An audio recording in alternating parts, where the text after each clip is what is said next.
ससुराबा से हो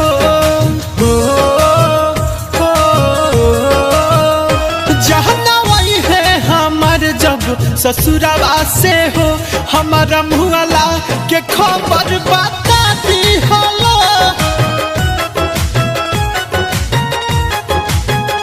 करी है ना विश्वास लेके आई हलो पास करी है ना विश्वास लेके आई हलो पास आखिरी बार मुहवा देखा दी हलो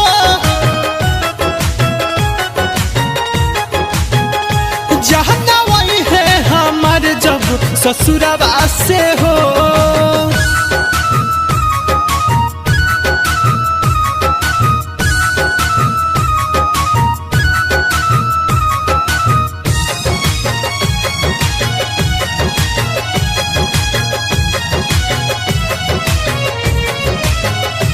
अब तो सहले जुदाई सहता न हो उनका बिना एक पहल रहल जाता न हो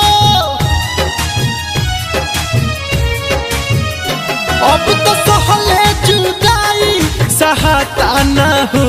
उनका बिना एक पहल रहल जाता न हो सब सोचल सपनवा बिखरिए गइल जी के कहरब का कुछ बुझाता न हो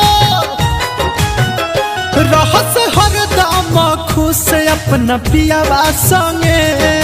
हो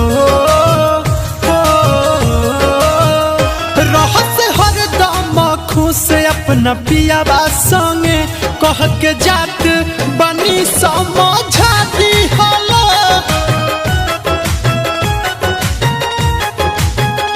जहना वही है हमार जब ससुराबा से हो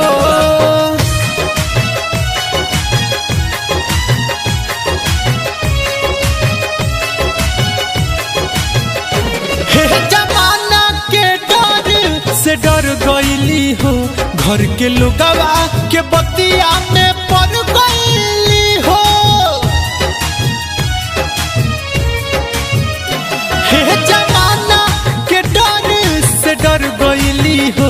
घर के लोगवा के बतिया में पड़ गईली हो कहत रहली छोड़ब ना उम्र भर साथ तब हमारा से उ तो बिछड़ गईली हो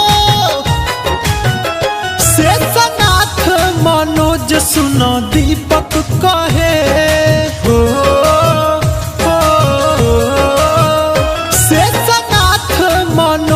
सुनो दीपक कहे अपना दिल के न पत्थर बना ली हलो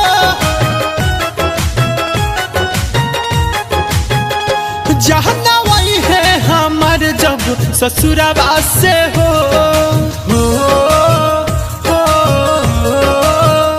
जहना वही है हमार जब ससुराबा से हो हमारा मुहला के खबर बता दी हलो